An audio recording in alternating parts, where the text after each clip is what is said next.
Regular GST और tax update के लिए इस चैनल को सब्सक्राइब करें।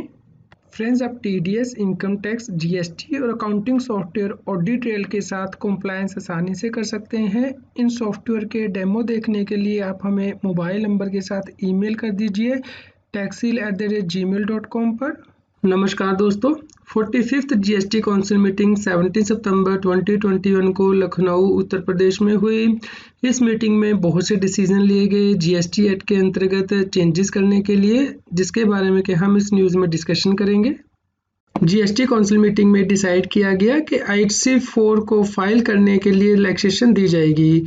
ITC4 फाइल की जाती है यदि गुड जो वर्कर को भेजी गई हैं या फिर वापस मंगाई जाती हैं।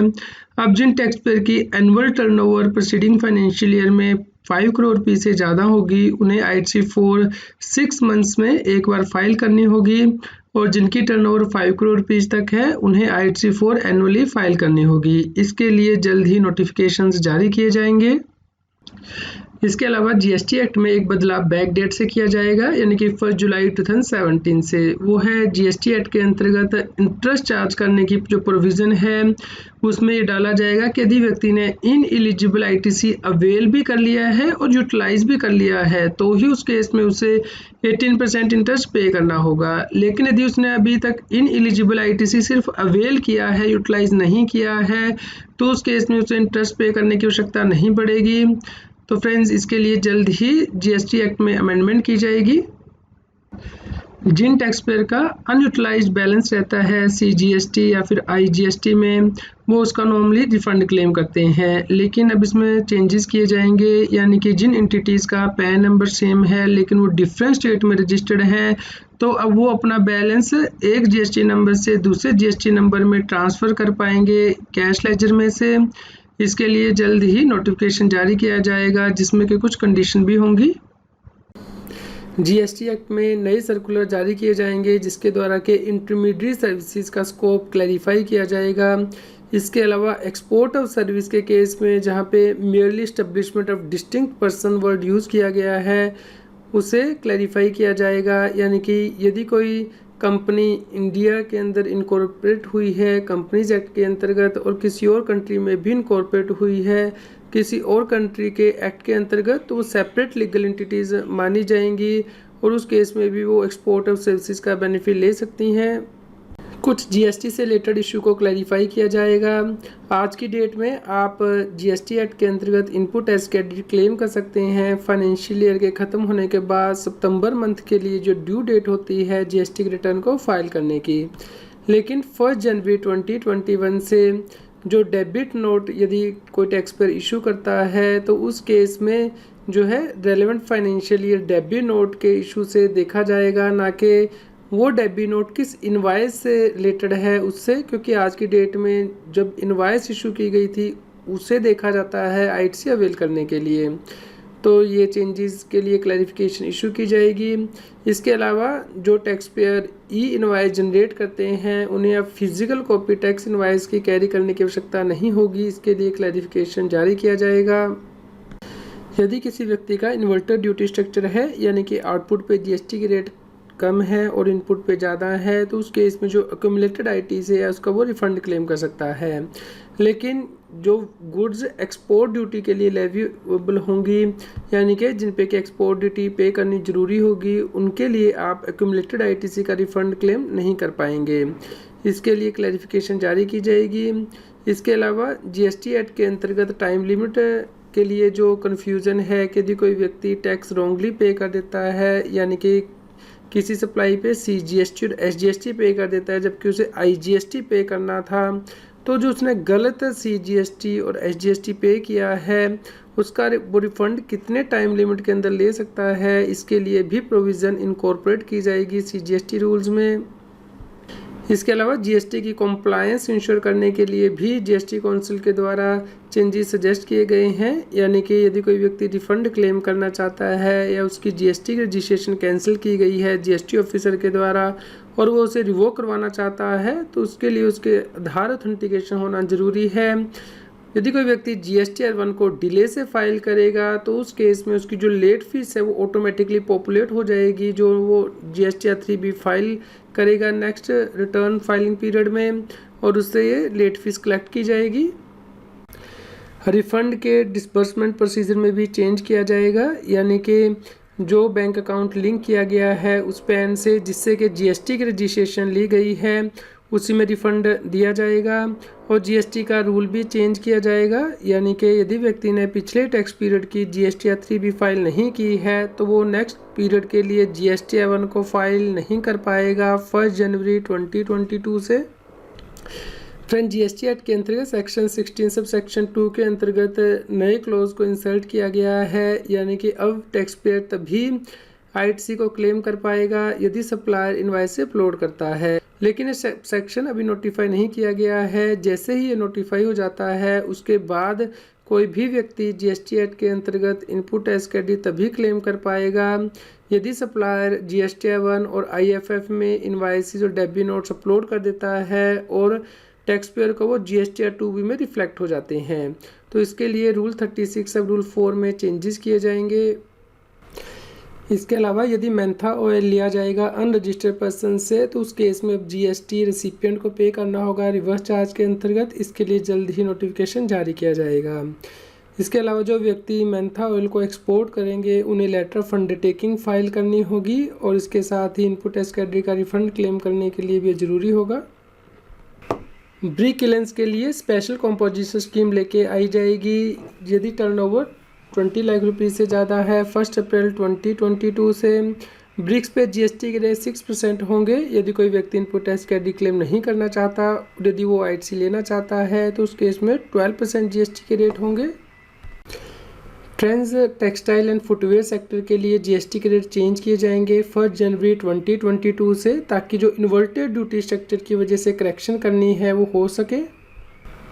फ्रेंड, जीएसटी एक्ट के अंतर्गत सर्विसेज में एग्जम्पशन दी जाएगी और जो रेट है वो भी रिवाइज़ किए गए हैं 1 अक्टूबर 2021 से, यानी कि जो वैलिडिटी है जीएसटी के एग्जम्पशन की यदि गुड्स ट्रांसपोर्ट की जाती हैं वेसल और एयर के द्वारा इंडिया से आउटसाइड इंडिया उसे 30 सितंबर 2022 तक एक्सटेंड किया गया है। इसके अलावा यदि नेशनल परमिट दिए जाते हैं गुड्स कैरिज को फीस लेने के बाद तो उस केस में जीएसटी से एग्जम्पशन दी जाएगी। आज की डेट में 18% जीएसटी है, इसके बाद नील होगा। स्किल ट्रेनिंग यदि दी जाती है जहाँ पे कि गवर्नमेंट 75% या उससे ज़्यादा का एक्सपेंडिचर बियर करती है तो उस केस में भी नील जीएसटी होगा। इसके अलावा यदि सर्विस दी जाती हैं एएफसी विमेंस एशिया कप 2022 से लेटर तो नील जीएसटी होगा। लाइसेंसिंग सर्विस दी जाती हैं या फिर right to broadcast and show original film sound recording radio and television programme तो उस केस में जीएसटी के रेट 12% से 18% किए जाएंगे।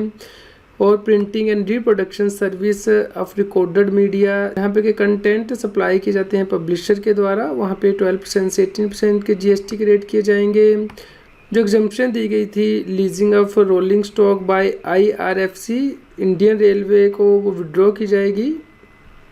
इसके अलावा ई कॉमर्स ऑपरेटर को अब जीएसटी पे करना होगा नीचे दी गई सर्विसेज पे, यानी कि transport of passenger by any motor vehicle with effect from 1 January 2022 and restaurant service provider through it with some exceptions with effect from 1 January 2022। यदि गुड्स लीज बेसिस पे इंपोर्ट की जाती हैं तो आईजीएसटी से एग्जम्पशन जो है वो प्रोवाइड की जाएगी, भले ही लीज की टर्मिनेशन पे किसी नए लेसी को या गुड्स ट्रांसफ़र कर दी जाती हैं इंडिया में और लेसर जो कि एसईजेड में है वो इसके ऊपर जीएसटी पे कर देता है फॉरवर्ड चार्ज के बेस पे। इसके अलावा यदि कोचिंग सर्विसेज स्टूडेंट को प्रोवाइड की जाती हैं कोचिंग इंस्टीट्यूशंस एनजीओ के द्वारा सेंट्रल सेक्टर स्कीम के अंतर्गत, यानी कि scholarship for student with disability तो उसे जीएसटी से एग्जम्पशन दी जाएगी। यदि सर्विस दी जाती है क्लाउड किचन या सेंट्रल किचन के द्वारा तो रेस्टोरेंट सर्विस ही मानी जाएगी, 5% जीएसटी लगेगा बिना इनपुट टैक्स क्रेडिट के। और यदि मैन्युफैक्चर्ड आइसक्रीम सेल की जाती है आइसक्रीम पार्लर के द्वारा तो उस केस में 18% जीएसटी लगेगा। ओवरलोडिंग चार्जेस टोल प्लाजा पे जो लिए जाते हैं वो जीएसटी से एग्जम्प्ट होंगे क्योंकि इसे भी टोल ही माना जाएगा। यदि state transport undertaking and local authority vehicle को रेंट पे देती हैं तो उसे गिविंग ऑन हायर माना जाएगा और जीएसटी से एग्जम्प्ट होगा। यदि सर्विस दी जाती हैं mineral exploration and mining right से रिलेटेड तो उस पर 18% जीएसटी ही लगेगा 1 जुलाई 2017 से। यदि अम्यूज़मेंट पार्क में जहाँ पे कि राइड्स एक्स्ट्रा की प्रोविज़न होती है वहाँ पे एडमिशन की जाती है टिकट पे, तो 18% GST लगेगा और 28% GST तभी लगेगा यदि वहाँ पे कैसीनो एक्स्ट्रा की फैसिलिटी है। Alcohol liquor for human consumption को फूड नहीं माना जाएगा, इसलिए जो 5% GST के रेट दिए गए हैं जो work service relating to food and food product वो alcohol liquor for human consumption पे एप्लीकेबल नहीं होंगे। इसके अलावा कोविड-19 से रिलेटेड जो लीफ मेजर हैं वो भी लिए गए हैं, यानी कि कुछ मेडिसिन पे जो कंसेशनल GST के रेट हैं वो एक्सटेंड किए गए हैं 31 दिसंबर 2021 तक, जैसा कि आप अपने स्क्रीन पर देख पा रहे हैं। इसके अलावा कुछ आइटम पे जो GST के रेट हैं वो रिड्यूस किए गए हैं 5% पे 31 दिसंबर 2021 तक। इन आइटम्स के नेम जो हैं वो आप अपने स्क्रीन पे रेफ़र कर सकते हैं। कुछ आइटम्स पे GST के रेट चेंज किए जाएंगे 1 अक्टूबर 2021 से, जैसे कि डिसेबल व्यक्ति के द्वारा जो व्हीकल यूज़ किए जाते हैं उसमें रेट्रोफिटमेंट किट्स के जो रेट होंगे वो 5% किए जाएंगे। इसके अलावा fortified rice kernels, cancer treatment medicines, biodiesel supply to OMC for blending with diesel, इस पर भी GST के रेट जो है 5% किए जाएंगे। कुछ आइटम्स पे GST के रेट इंक्रीज़ किए जाएंगे, जैसे कि ore and concentrate of metals such as iron, copper, aluminium, zinc and few others, specified renewable energy device and part, carton boxes, bag, packing container of paper, waste and scrap of polyurethane and other plastics, all kind of pens. तो friends, आप इन item की जो list है वो आप अपनी screen पे देख पा रहे हैं। यदि नीचे दी गई मेडिसिन्स पर्सनल यूज़ के लिए इंपोर्ट की जाती हैं तो IGST से एग्जम्पशन होगी। जो स्पेसिफाइड मेडिसिन्स आप यहाँ पे देख सकते हैं। इसके अलावा कोई भी और मेडिसिन जो कि यूज़ की जाती है in treatment of muscular atrophy recommended by ministry of health and family welfare, और इसके साथ ही IGST से एग्जम्पशन दी जाएगी यदि गुड्स सप्लाई की जाती हैं इंडो बांग्लादेश बॉर्डर हार्ट्स पे। यदि अनइंटेंडेड वेस्ट जनरेट होता है फिश मिल की प्रोडक्शन में तो वो GST से एग्जम्प्ट रहेगा 1 जुलाई 2017 से 30 सितंबर 2019 तक फिश मिल को छोड़कर।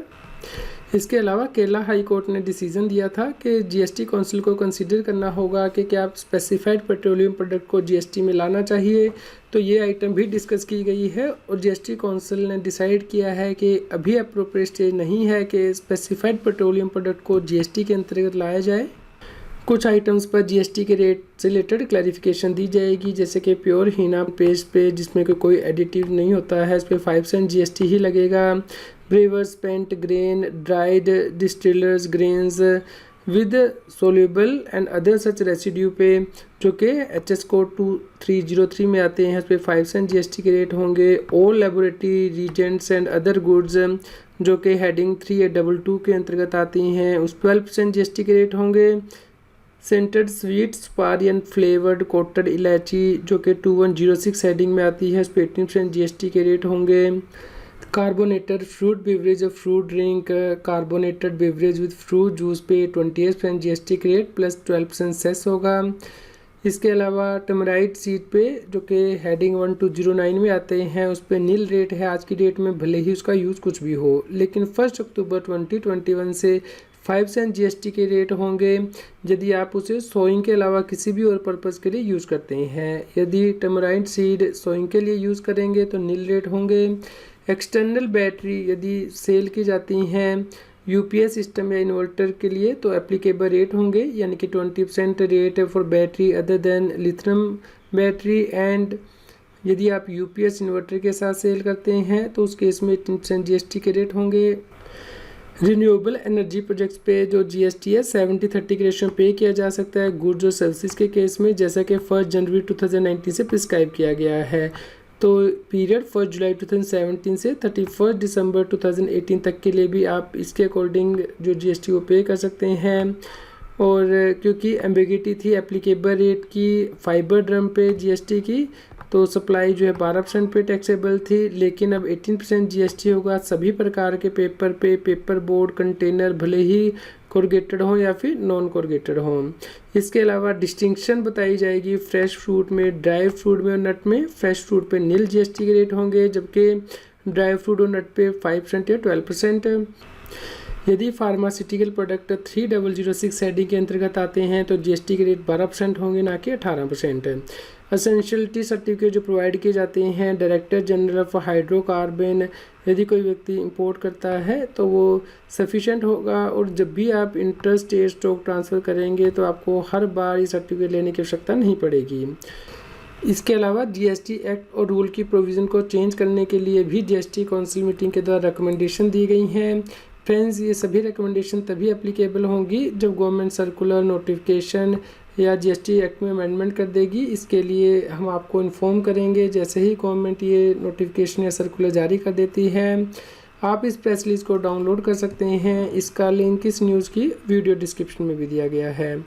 उम्मीद करते हैं आपके लिए यह न्यूज़ यूज़फुल रही होगी। कृपया लाइक कीजिए और शेयर कीजिए ताकि सभी लोगों तक ये जानकारी पहुंच पाए और वो इनकम टैक्स की कंप्लायंस कर पाएँ। आप हमें Telegram app CA Satbir Singh टैक्सिल पर ज्वाइन कर सकते हैं ताकि आप GST और इनकम टैक्स के रेगुलर अपडेट अपने मोबाइल पर ही प्राप्त कर सकें।